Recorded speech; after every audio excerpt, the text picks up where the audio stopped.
पिछले वाले क्लास में हम लोगों ने अपना टॉपिक खत्म किया प्रोपोगेशन ऑफ साउंड, जिसमें हम लोगों ने ये देखा था कि आखिर साउंड ट्रैवल कैसे करता है। ठीक है, और हालांकि हमने आपको बताया था कि साउंड हमारा तीनों मीडियम में ट्रैवल करता है, सॉलिड, लिक्विड और गैस, तीनों में ट्रैवल करता है। लेकिन ज़्यादा विशेष रूप से हम लोगों ने जो पढ़ा था बहुत ही गहराई से, वो हम लोगों ने पढ़ा था एयर को लेकर, है ना। हम लोगों ने ये जाना था कि आखिर एयर में साउंड हमारा ट्रैवल कैसे करता है। ठीक है, थोड़ा सा फटाक से हम लोग रिवाइज करेंगे पीछे का 2 मिनट 3 मिनट लेकर, उसके बाद फिर अपना आज का क्लास स्टार्ट करेंगे। हम लोगों ने ये देखा था कि हमारा जो ये पूरा मीडियम है, मीडियम मतलब ये एयर हमारा जो एक मीडियम है, ये पूरा का पूरा हवा से भरा हुआ है। और हमने आपको कहा था कि आप इमेजिन करना कि हम ये हवा किस रूप में, लेयर के रूप में, first layer, second layer, third, fourth, fifth, six, seven, इस तरीके से पूरा लेयर से भरा हुआ है। और आपने ये भी देख लिया था कि साउंड हमारा किससे प्रोड्यूस होता है, एक वाइब्रेटिंग ऑब्जेक्ट से प्रोड्यूस होता है। तो ये जो हमारा वोकल कॉर्ड एक तरीके से हमारा क्या बन गया, वाइब्रेटिंग ऑब्जेक्ट बन गया। तो जब ये वाइब्रेट करता है तो हमारे मुंह से आवाज निकलता है ना। और ये आवाज यानी कि साउंड एक तरीके का है क्या, एनर्जी है, जो आपने पढ़ा भी था कि sound is a form of energy. तो ये साउंड हमारा एनर्जी है। तो जैसे ही ये हमारा आवाज यानी कि एनर्जी बाहर निकलता है हमारे मुंह से, ये फट से पहले वाले लेयर को वाइब्रेट करवा देगा, ये वाला दूसरे को वाइब्रेट करवा देगा, ये तीसरे को वाइब्रेट, चौथा, पांचवा, वाइब्रेट करते करते करते करते वो वाइब्रेशन आपके कानों तक पहुंच जाता है और आवाजों को आप सुन लेते हैं। इसमें जो सबसे इंपॉर्टेंट बात आपको ध्यान में रखना था वो ये कि कभी भी पार्टिकल्स अपने जगह को छोड़ता नहीं है। भले वो आगे वाले को धक्का मार के फिर अपने पोजीशन पे आ जाएगा। तो फिर मूव करता क्या है, पार्टिकल तो मूव नहीं करता, यानी कि वो एक जगह से आपके कानों तक नहीं जाएगा। जैसे हम बोल रहे हैं तो क्या जो मेरे मुंह के पास हवा का पार्टिकल है वो क्या आपके कानों तक गया तब आप सुन पाए हैं? नहीं, वो आपका पार्टिकल आगे वाले को धक्का मारा लेकिन वो दोबारा अपने पोजीशन पे आ गया, फिर आगे गया क्या, याद कीजिए, वेव। वेव यानी कि डिस्टरबेंस आगे गया। कौन सा मोशन, इस प्रकार का, इस प्रकार का जो आपका वेव है, डिस्टरबेंस, ये आपके कानों तक पहुंचता है, फिर आप आवाजों को सुन पाते हैं। ठीक है, यहाँ तक तो कोई डाउट नहीं है। यहाँ तक हम लोगों ने अपना बेसिकली क्लास पिछले वाले क्लास में यानी कि कल हमने किया था। आज हमारा नया टॉपिक स्टार्ट होने वाला है, sound waves are longitudinal waves. अब ये साउंड वेव्स मतलब सिंपल सा क्या समझिएगा कि जो वेव इस प्रकार का था वही है आपका यहाँ पे साउंड वेव का ये बात कर रहा है। और ये साउंड वेव कैसा होता है, लॉन्गिट्यूडनल वेव होता है। अब सवाल है कि सर ये लॉन्गिट्यूडनल वेव क्या है, जरा देखेंगे। अच्छा, क्या ये लॉन्गिट्यूड लैटिट्यूड कुछ मिलता जुलता लग रहा है, फिर वो ज्योग्राफी वाला है ना, वही चीज है और इसमें कुछ नहीं है। लॉन्गिट्यूड का मतलब क्या होता था, लंबा लंबा थोड़ा। देखेंगे क्या है इसमें, चलिए। तो हम लोग इसमें देखेंगे कि साउंड वेव क्या है, कि लॉन्गिट्यूडनल वेव है। तो इसमें जो सबसे ज्यादा आपको ध्यान देना है वो ये कि आखिर ये लॉन्गिट्यूडनल वेव है क्या। जरा देखते हैं इसमें क्या लिखा हुआ है। तो इसको बेहतरीन तरीके से समझने के लिए थोड़ा सा हम लोग आगे बढ़ेंगे अब, तो बहुत ध्यान से समझिएगा। वेव हमारा खास करके साउंड वेव दो प्रकार का होता है। पहला होता है आपका लॉन्गिट्यूडनल वेव्स और दूसरा है आपका ट्रांसवर्स वेव। ज्यादातर जो आपको इसमें गहराई से पढ़ना है वो पढ़ना है आपको लॉन्गिट्यूडनल वेव के बारे में, क्योंकि टॉपिक ही आपका वही है, साउंड वेव्स और लॉन्गिट्यूडनल वेव्स।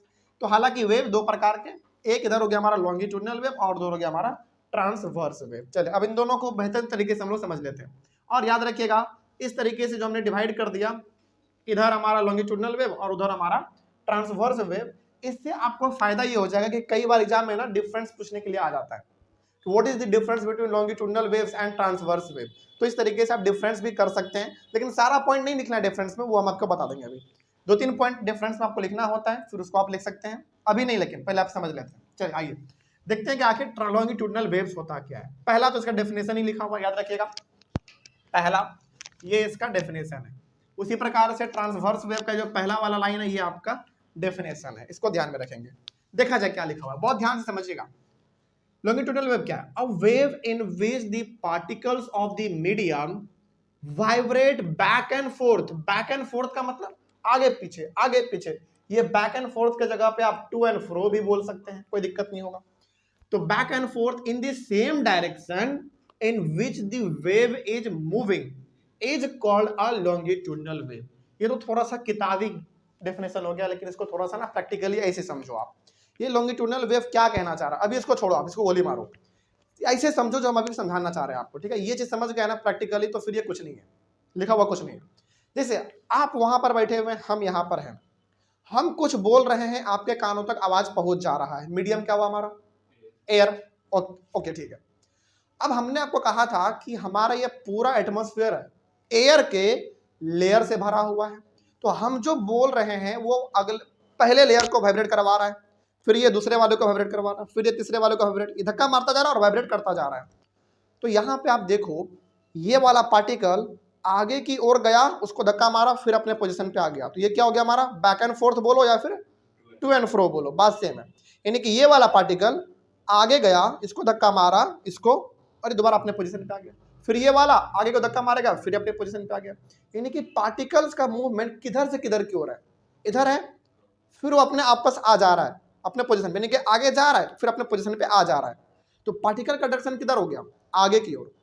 और ये जो वेव आपका क्रिएट होगा, ये हम बोल रहे हैं तो वेव मेरे तरफ से किधर जाएगा, आपके तरफ जाएगा, यानी कि ऐसे ऐसे जाएगा। तो पार्टिकल का भी डायरेक्शन उधर और वेव का भी डायरेक्शन उधर, क्योंकि देखो यदि हम इधर बोल रहे हैं तो मेरा पार्टिकल भी इधर ही मूव करेगा, वेव भी इधर ही क्रिएट होगा। इधर बोलेंगे तो पार्टिकल का मूवमेंट इधर होगा, वेव भी इधर ही बनेगा। इधर बोलेंगे मूव करके, यानी कि वाइब्रेटिंग ऑब्जेक्ट इधर करके बोलेंगे तो वेव भी इधर, पार्टिकल का डायरेक्शन भी इधर, आगे पीछे आगे पीछे आगे पीछे, लेकिन वेव तो आप आगे चलता चला जाएगा, चलता चला जाएगा। याद रखिएगा, पार्टिकल आगे पीछे आगे पीछे आगे पीछे करता रहेगा, लेकिन वेव आगे पीछे नहीं करता है, ये सिंपली आगे बढ़ता चला जाएगा। इसको आप उसे याद करो, तालाब में जब हम लोग पत्थर फेंकते हैं तो क्या वेव आगे पीछे करता है क्या, नहीं, वो तो आगे बढ़ता चला जाता है, ऐसे पूरा किनारे तक चला जाता है। तो यहाँ पे पार्टिकल्स जो है वो आगे पीछे करता रहेगा, लेकिन वेव आगे ही बढ़ता चला जाएगा। तो एक तरीके से देखा जाए तो दोनों का डायरेक्शन तो सेम ही हुआ, वही यहाँ पे कहा गया है। अब आप डेफिनेशन पे आइए। A wave in which the particles of the medium vibrate back and forth in the same direction. Same direction मतलब किसका किसका डायरेक्शन, पार्टिकल्स के मूवमेंट का डायरेक्शन और वेव का मूवमेंट का डायरेक्शन, दोनों तो सेम ही है। जैसे हम यदि ऐसे भी बोल रहे हैं तो मेरे यहाँ पे जो पार्टिकल्स होगा एयर का, वो किधर की ओर जाएगा, आगे की ओर जाएगा, और वेव भी किधर की ओर जाएगा, आपका यहाँ से इसे क्रिएट होके आगे की ओर ही जाएगा। तो पार्टिकल प्लस वेव दोनों का डायरेक्शन क्या हुआ, सेम हुआ। Is called same direction in which the wave is moving, यानी कि जिस डायरेक्शन में वेव मूव कर रहा है उसी डायरेक्शन में हमारा पार्टिकल भी मूव करेगा। अब आपके मन में सवाल आया होगा कि सर आपने तो कहा था कि पार्टिकल मूव नहीं करता है। हाँ, बस हम यहाँ पे बताना ये चाहते हैं कि पार्टिकल आगे जाएगा फिर पीछे आ जाएगा, लेकिन उसी डायरेक्शन में ना जिस डायरेक्शन में आपका वेव था। तो जिस डायरेक्शन में आपका वेव जा रहा है उसी डायरेक्शन में पार्टिकल का भी मूवमेंट होता है, आगे पीछे आगे पीछे। इसी को हम लोग कहते हैं लॉन्गिट्यूडनल वेव। सिंपल।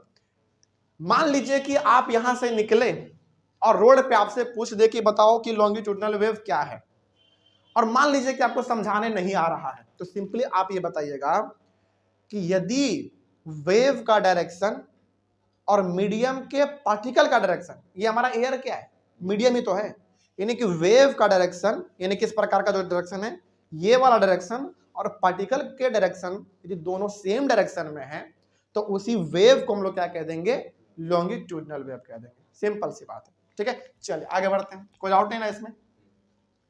उसी प्रकार से आगे बढ़ते हैं। In longitudinal wave particles of the medium move in a direction parallel to the direction of propagation of disturbance. Disturbance का मतलब वेव का बात कर रहा है, ठीक है, क्योंकि हमने पिछले वाले क्लास में बताया था आपको वेव बोलो या डिस्टर्बेंस बोलो दोनों का मतलब सेम होता है, ठीक है। चलिए अब यहाँ पे हुआ क्या, थोड़ा सा इसको अभी आप समझ लो।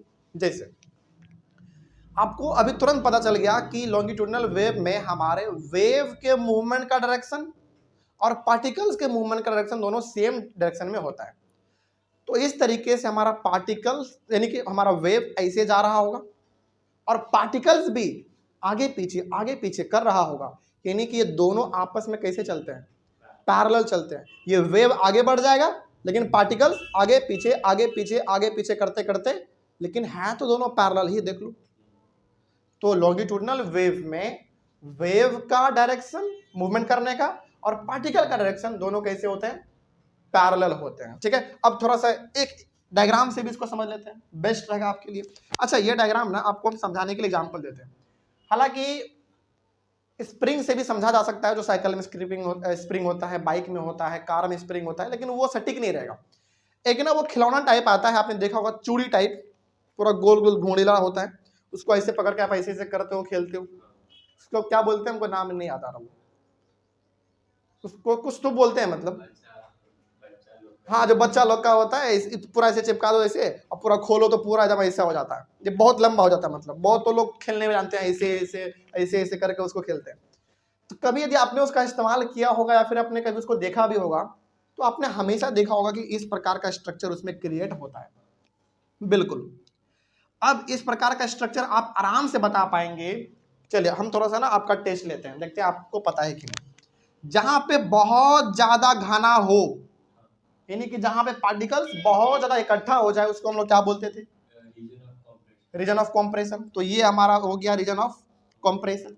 लेकिन यहाँ पे थोड़ा सा ढीला हो गया, मतलब कि यहाँ पे इसको समझने का मौका मिल गया, स्पेस खाली हो गया हमारा, तो इसको क्या बोलते थे, रेयरफैक्शन, और डिनोट करते थे कैपिटल आर से और इसको कैपिटल सी से। उसी प्रकार से रीजन ऑफ कॉम्प्रेशन और ये रीजन ऑफ रेयरफैक्शन। तो ये जो आपका डायरेक्शन दिख रहा है इधर से इधर की ओर, ये है वेव का डायरेक्शन, ठीक है। तो अभी तुरंत आपने देखा कि लॉन्गिट्यूडनल वेव में जिधर वेव का डायरेक्शन रहेगा उधर ही पार्टिकल का डायरेक्शन रहेगा। तो ये देखो, आगे पीछे आगे पीछे आगे पीछे आगे पीछे, ये सब किसका डायरेक्शन शो कर रहा है, direction of vibration of particles. तो लॉन्गिट्यूडनल वेव्स में आपने दो चीज समझा अभी। पहला तो ये कि लॉन्गिट्यूडनल, देखो डेफिनेशन में साफ साफ लिखा हुआ है, लॉन्गिट्यूडनल वेव में सबसे पहला कि वेव के मूवमेंट का डायरेक्शन और पार्टिकल्स के मूवमेंट का डायरेक्शन सेम रहेगा। पहला बात ये हो गया हमारा। दूसरा बात, अभी तुरंत आपने देखा कि जिस डायरेक्शन में हमारा वेव जाएगा उसी डायरेक्शन में पार्टिकल्स भी जाएंगे, लेकिन दोनों कैसे होंगे, पैरेलल होंगे। आप इसको देख लो, ये हमारे वेव का डायरेक्शन हो गया सिंपल, इधर से इधर की ओर, और ये आगे पीछे क्या हो गया आपका, पार्टिकल्स का डायरेक्शन हो गया मूवमेंट करने का। तो एक तरीके से आप देखोगे तो ये दोनों आपस में क्या है, पैरेलल ही तो है। यही खूबी है हमारे लॉन्गिट्यूडनल वेव्स का, ठीक है। चलिए आगे बढ़ते हैं फिर, कोई दिक्कत समझने में, बहुत ध्यान से समझिएगा। तो ये जो आप स्ट्रक्चर देख रहे हैं एक तरीके से बेसिकली आपका ये वेव शो कर रहा है, ठीक है। आगे हालांकि थोड़ा सा घुंघराला टाइप दिख रहा होगा, लेकिन हकीकत में कुछ ऐसा होता है, ठीक है। चलिए आगे बढ़ते हैं।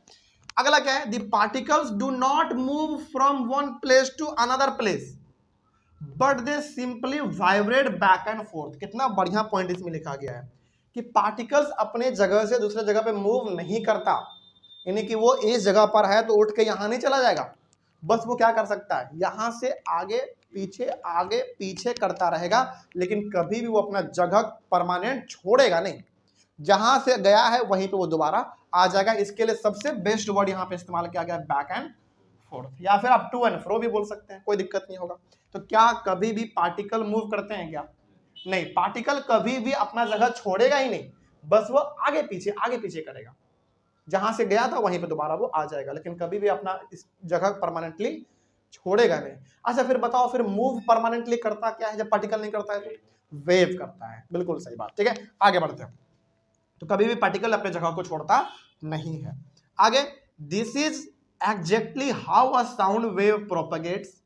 तो ये तरीका जो आपने पूरा अभी पढ़ा, इस तरीके का बेसिकली डायग्राम को देखो, यही बहुत कुछ कह दे रहा है, बहुत कुछ। इसी तरीके से आपका साउंड वेव आगे की ओर बढ़ता है और आप किसी भी प्रकार के चीजों का आवाज सुन पाते हैं। आप यदि मेरे आवाज को भी सुन रहे हैं तो कहीं ना कहीं यहाँ पे, हालांकि आपको दिखेगा नहीं क्योंकि इनविजिबल चीज होते हैं, यदि हम बोल रहे हैं और आप सुन रहे हैं तो वेव कैसा क्रिएट हो रहा होगा हमारे और आपके बीच में, ये वाला। और पार्टिकल आपस में कैसे कर रहे होंगे, टू एंड फ्रो, आगे पीछे, और लेकिन दोनों यहां से मेरे मुंह से आपके कानों तक बिल्कुल पैरेलल जा रहा होगा। हालांकि चीज दिखता नहीं है क्योंकि ये इनविजिबल चीज है, लेकिन हाँ आप इसको फिजिक्स में इस डायग्राम से बहुत ही बेहतरीन तरीके से आप समझ गए होंगे, ठीक है। चलिए आगे बढ़ते हैं। तो this is exactly how a sound waves propagates, hence sound waves are longitudinal waves. तो इस तरीके से जो आपने पढ़ा अभी, इस प्रकार का जो वेव का डायरेक्शन आप देख रहे हैं, यही हमारा क्या हो गया, लॉन्गिट्यूडनल वेव हो गया।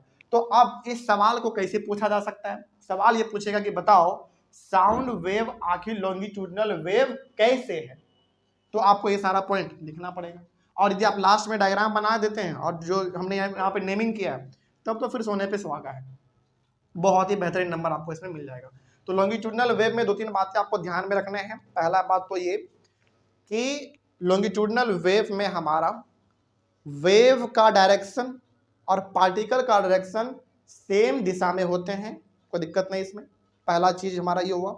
दूसरा चीज ये हो गया कि वेव और पार्टिकल्स दोनों आपस में कैसे मूव करते हैं, पैरेलल मूव करते हैं। दूसरा बात हमारा ये हो गया। और तीसरा बात अभी तुरंत आपने यहाँ पे देख लिया कि पार्टिकल्स कभी भी अपने जगह को परमानेंटली छोड़ते नहीं हैं, वो सिंपली आगे पीछे करते रहते हैं। और यही हमारा पूरा का पूरा हो गया लॉन्गिट्यूडिनल वेव्स। इसी पूरे सिचुएशन को हम लोग क्या कह देते हैं, इसी प्रकार मतलब इसी बिहेवियर को हम लोग क्या कह देते हैं, वेव का लॉन्गिट्यूडिनल वेव्स। तो ये जो आपने वेव का बिहेवियर देखा, आगे पीछे करना, सेम डायरेक्शन में जाना, पैरेलल होके जाना पार्टिकल्स के साथ, वेव के इसी बिहेवियर को हम लोग कह देते हैं लॉन्गिट्यूडिनल वेव। सिंपल। और ये वाला डायग्राम आपके लिए बेस्ट था। और कभी भी वेव एक रीजन में नहीं जा सकता, यानी कि रीजन ऑफ कंप्रेशन ही केवल रहेगा, ऐसा कभी नहीं हो सकता। या फिर केवल रीजन ऑफ रेयरफैक्शन ही रहेगा, ऐसा भी कभी नहीं हो सकता। हमेशा वो region of compression, region of rarefaction, region of compression, region of rarefaction बनाता ही रहेगा। ठीक है। इसीलिए तो कभी कभी मेरा आवाज आपको ज्यादा सुनाई पड़ता होगा तेज, कभी स्लो सुनाई पड़ता होगा। ये किसका परिणाम है, रेयरफैक्शन और कंप्रेशन का है। जहां पे ज्यादा पार्टिकल इकट्ठा है तो समझिएगा कि मेरा आवाज आपको थोड़ा सा ज्यादा जोर से सुनाई पड़ेगा। जहां पे हल्का कम सुनाई पड़ रहा है तो समझिए वहां पे रीजन ऑफ रेयरफैक्शन है। सिंपल। ठीक है। तो इस तरीके से हमारा लॉन्गिट्यूडिनल वेव्स कंप्लीट होता है। ये डायग्राम आप बहुत ध्यान से याद रखिएगा। ये डायग्राम ना बहुत कुछ आपको बता रहा है। पहला बात तो इसमें रीजन ऑफ कंप्रेशन, रेयरफैक्शन बता रहा है पहला।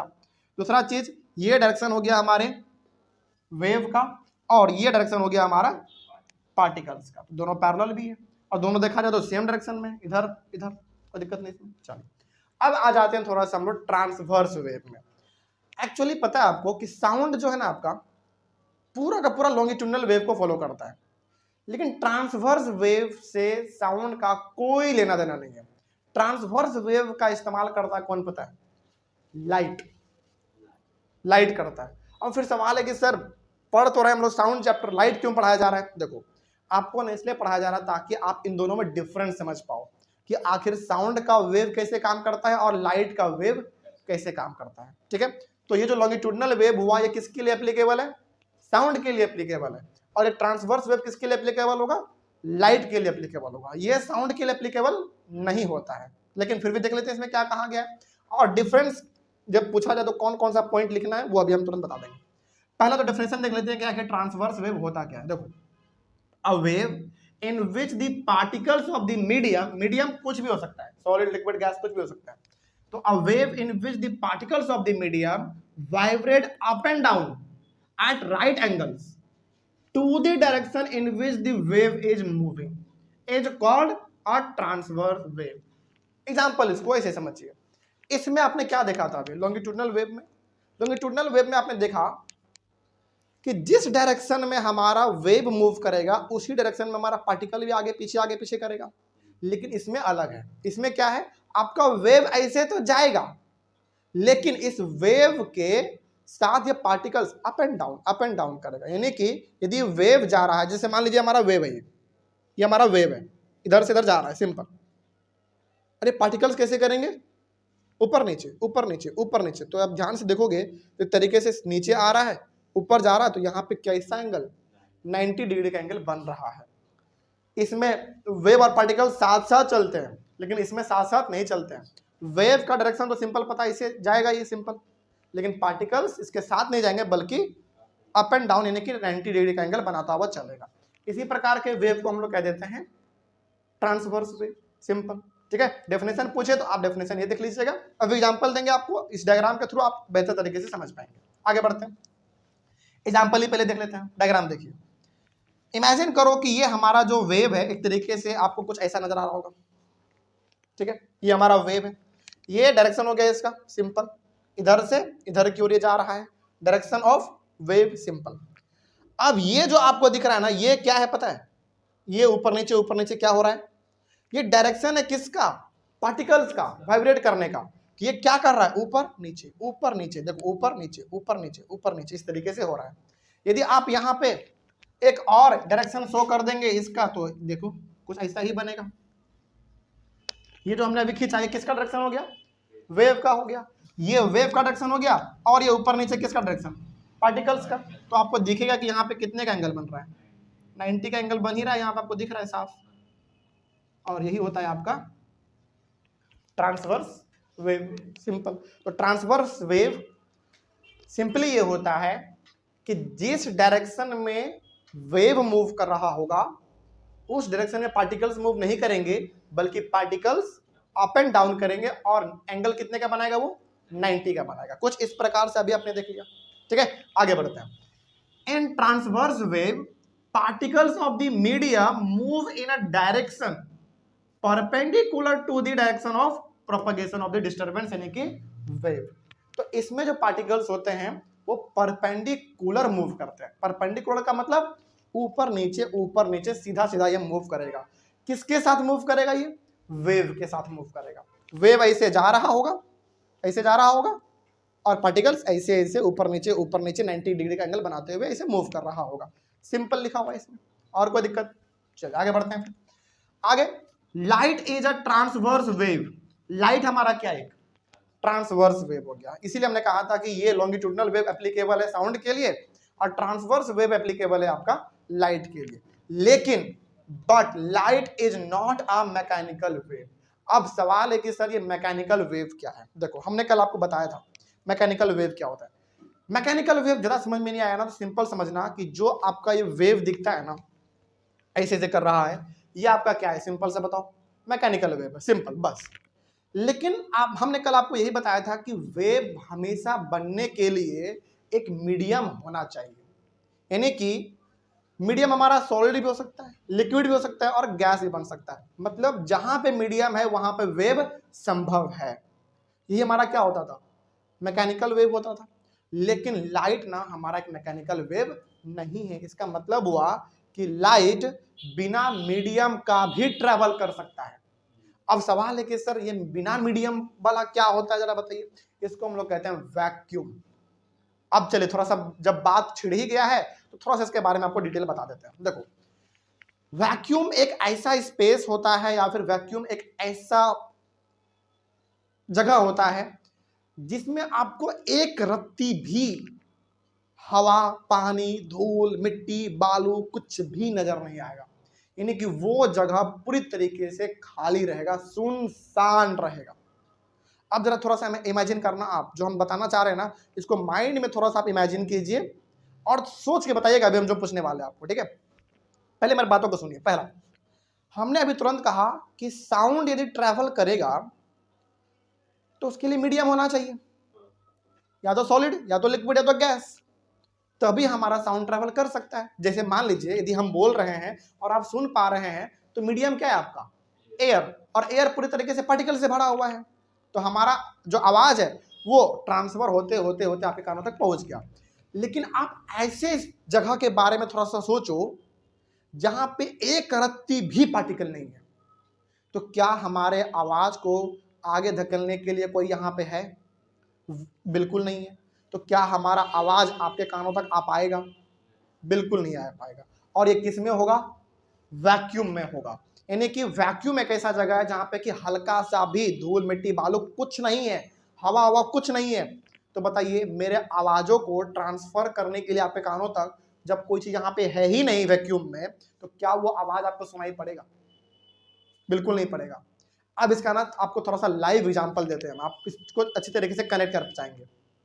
जैसे आपने मूवी में या फिर किसी ना किसी यूट्यूब ब्लॉग में या फिर कहीं पर भी आपने रिसर्च में देखा होगा कि जब भी हमारे एस्ट्रोनॉट चंद्रमा पे जाते हैं तो वो ना बहुत ही पूरा एकदम टाइट वाइट एकदम पूरा पहन के जाते हैं, अपना पूरा सूट बूट जो भी उनका मतलब स्ट्रक्चर है पूरा ढांचा पहन, आप देखते होंगे पूरा कवर रहता है, हेलमेट लगा रहता है, पूरा बॉडी उनका कवर रहता है। जब वो एस्ट्रोनॉट चंद्रमा पे जाते हैं तो फिर वो सामने वाले से बात कैसे करता है? यह बात याद रखिएगा, चंद्रमा पे ना ही हवा है, ना ही पानी है, ना ही कुछ नहीं है वहां पे।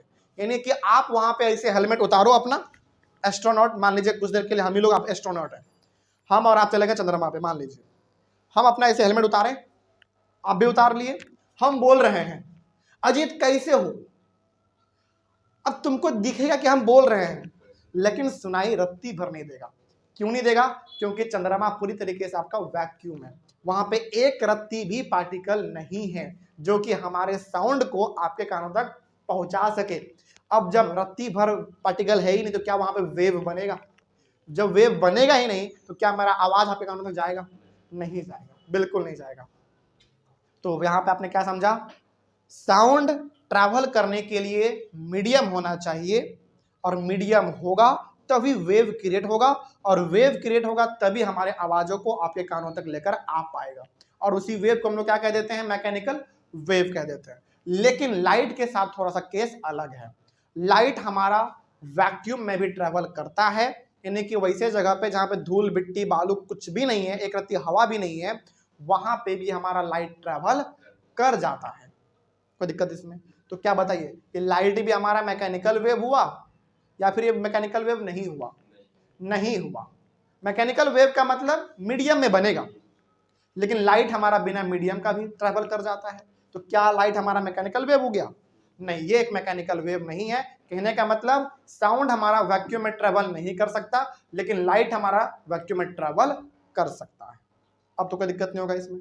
इस बात को आपने समझ लिया? चलिए, और ये आपका डायग्राम हो गया। हाँ, एक बात यहाँ पे और ध्यान में रखिएगा, हालांकि ट्रांसवर्स वेव थोड़ा सा और लंबा कॉन्सेप्ट होता है, तो यहाँ पे एक बात लिखा हुआ है कि we will come to know more about transverse wave in higher classes. आपके एनसीईआरटी बुक में भी यही कहा है कि आप इसके बारे में ज्यादा माथा मत लगाओ, थोड़ा सा बस कॉन्सेप्ट समझ लो क्या होता है, और ये आपको आगे क्लास में तो मिलेगा ही मिलेगा, कोई दिक्कत नहीं इसमें। चलो, तो अब ये आपने समझ लिया कि लॉन्गिट्यूडनल वेव क्या होता है, ट्रांसवर्स वेव क्या होता है। देखिए, जब एग्जाम में केवल लॉन्गिट्यूडनल वेव के बारे में पूछे तो आप यहां से पूरा बनाइएगा, डायग्राम बना देते हैं तब तो और बचे हैं।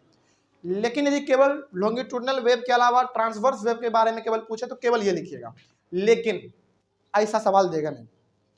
सवाल हमेशा देगा डिफरेंस बिटवीन करके, और इन दोनों में डिफरेंस बिटवीन बनता है, टीचर देते भी है। तो याद रखिएगा पहला बात कि डिफरेंस में क्या लिखना है देख लीजिए। यदि मान लीजिए कि आ गया सवाल कि what is the difference between longitudinal waves and transverse wave, तो पहला पॉइंट आप इसका ये लिखिएगा, हाँ डेफिनेशन है बेसिकली, और इसका पहला ये हो गया हमारा, ठीक है। दूसरा ये वाला लिखिएगा, इसमें क्या कहा गया था कि जो वेव है उसके पार्टिकल्स के साथ बेसिकली वो पैरेलल चलता है, लेकिन ये क्या पैरेलल चलता है? नहीं, ये परपेंडिकुलर चलता है। दूसरा पॉइंट हमारा ये हो गया, ठीक है। और तीसरा पॉइंट इसमें लिखिएगा, देखिएगा बहुत ध्यान से, तीसरा पॉइंट इसमें लिखिएगा कि it is applicable for sound, it is applicable for light. कोई डाउट नहीं इसमें, ठीक है। आगे बढ़ते हैं, इसमें एक और चीज आप लिख लीजिएगा, it is a mechanical wave, it is not a mechanical wave. कितना डिफरेंस हो गया? 4 डिफरेंस हो गया। पांचवा लास्ट में आप एक डायग्राम थोड़ा सा बना देगा, छोटा सा बनाइएगा, और क्योंकि आप डिफरेंस बिटवीन लिख रहे हैं तो कॉलम बना के लिखिएगा, तो छोटा सा डायग्राम, ताकि टीचर को केवल समझ में आ जाए। अब पूरा बड़ा बड़ा मत बनाइएगा, थोड़ा सा छोटा सा बस। तो 5 डिफरेंस। तो आपका एक होमवर्क भी रह गया, होमवर्क ये रह गया कि आप क्या करेंगे, आज का क्लास खत्म होगा, घर जाएंगे और आप पहले तो इनको नोट कर लीजिए, ऑनलाइन वाले बच्चे स्क्रीनशॉट इसका लेके नोट कर लीजिए, और ऑनलाइन प्लस ऑफलाइन हर कोई बच्चे इसमें क्या करेंगे, सबसे पहला काम आप लॉन्गिट्यूडनल वेव्स और ट्रांसवर्स वेव में कम से कम 5 डिफरेंस आप लिखिए, क्योंकि यदि आप ये अभी सीख लेते हैं एग्जाम में तुरंत इसका फायदा मिल जाएगा आपको। पहला डिफरेंट मतलब पहला डेफिनेशन, दोनों का डेफिनेशन पहला। दूसरा, इसमें देखा आपने कि दोनों पैरेलल चलता है, इसमें पैरेलल नहीं चलता, इसमें परपेंडिकुलर होता है। वेव ऐसे जा रहा है तो पार्टिकल्स ऐसे ऐसे करेंगे, ऊपर नीचे 90 का एंगल बनाएगा। दूसरा डिफरेंस क्या हो गया? तीसरा डिफरेंस, ये साउंड के लिए एप्लीकेबल है, ये लाइट के लिए एप्लीकेबल है। चौथा डिफरेंस, ये एक मैकेनिकल वेव है, ये एक मैकेनिकल वेव नहीं है, मतलब कि ये जब भी बनेगा तो मीडियम चाहिए इसको, ये मीडियम में भी चलेगा और वैक्यूम में भी चलेगा, सिंपल, ठीक है। और ये वाला हमारा एक डायग्राम, ये वाला डायग्राम, बस 5 तो हो गया, सिंपल। तो चलिए आज का क्लास हम लोग समाप्त करने से पहले थोड़ा सा फटाक से रिवीजन कर लेते हैं कि आपने आज क्या पढ़ा, उसके बाद फिर हम लोग अपना क्लास आज से खत्म करेंगे। देखिए, सबसे पहला बात, लॉन्गिट्यूडनल वेव, चलो डिफरेंस भी करते चलते हैं हम लोग। लॉन्गिट्यूडनल वेव का सिंपल देखो, इस तरीके से आप समझो ना कि क्लास में आपको 90% याद हो जाए, सिंपल सा इसे याद रखो आप। लॉन्गिट्यूडनल वेव में क्या होता है कि वेव का डायरेक्शन और पार्टिकल्स के मूवमेंट का डायरेक्शन दोनों सेम डायरेक्शन में होगा, पहला चीज ये हो गया हमारा। लेकिन इसमें क्या होता है, इसमें वेव का डायरेक्शन और पार्टिकल्स के मूवमेंट का डायरेक्शन सेम नहीं होता है, बल्कि इसमें पार्टिकल्स का डायरेक्शन अप एंड डाउन होता है, लेकिन इसमें सेम होता है, ठीक है। पहला ये हो गया हमारा। दूसरा, इसमें वेव और पार्टिकल्स दोनों पैरेलल चलते हैं। वेव आगे बढ़ जाएगा लेकिन पार्टिकल्स आगे पीछे करते रह जाएगा, लेकिन है तो पैरेलल ही, लेकिन इसमें पैरेलल नहीं होते, इसमें परपेंडिकुलर होगा, 90 का एंगल बनाएगा इसमें बार बार, ऊपर नीचे चलता रहेगा। दूसरा डिफरेंस हो गया। तीसरा, अभी इसमें आपने देखा कि ये हमारा एक साउंड के लिए एप्लीकेबल है, ये लाइट के लिए एप्लीकेबल है, एक मैकेनिकल वेव है, यानी कि ये हमारा लॉन्गिट्यूडनल वेव्स केवल और केवल मीडियम में ही बन सकता है। अब वो चाहे मीडियम हमारा सॉलिड हो, लिक्विड हो, गैस हो, लेकिन ये हमारा बिना मीडियम का भी बन जाएगा, यानी कि बिना मीडियम का मतलब वैक्यूम में भी बन जाएगा, वैक्यूम में भी हमारा पॉसिबल है, सिंपल। और ये आपका डायग्राम और ये डायग्राम आपका, सिंपल, ठीक है। चलो, बहुत कुछ ये डायग्राम हमारा कहता है, इसको देख लीजिएगा। ये हमारे वेव का मूवमेंट का डायरेक्शन और ये हमारे पार्टिकल्स का, दोनों आपस में पैरेलल है कि नहीं? बिल्कुल। वो क्या पैरेलल है? नहीं। यदि ये वेव का डायरेक्शन है तो ये अप एंड डाउन पार्टिकल्स का है, एंटी एंगल बना रहा है, सिंपल। इसका स्क्रीनशॉट लीजिए और इसका होमवर्क में आपको सिंपली डिफरेंस बिटवीन करके आना है, सिंपल, ठीक है। क्योंकि 5 डिफरेंस कम से कम यदि आपको याद रहेंगे तो आराम से आप इसको एग्जाम में लिख पाएंगे। तो आज से क्लास हमारा यहीं पे समाप्त होता है। कहीं पर कोई डाउट रहा होगा तो कमेंट कीजिएगा। कोई डाउट नहीं है ना? चलिए, तो आगे वाले क्लास में यानी कि कल हम लोग एक नया टॉपिक और शुरू करेंगे। तब तक के लिए thank you very much and have a nice day.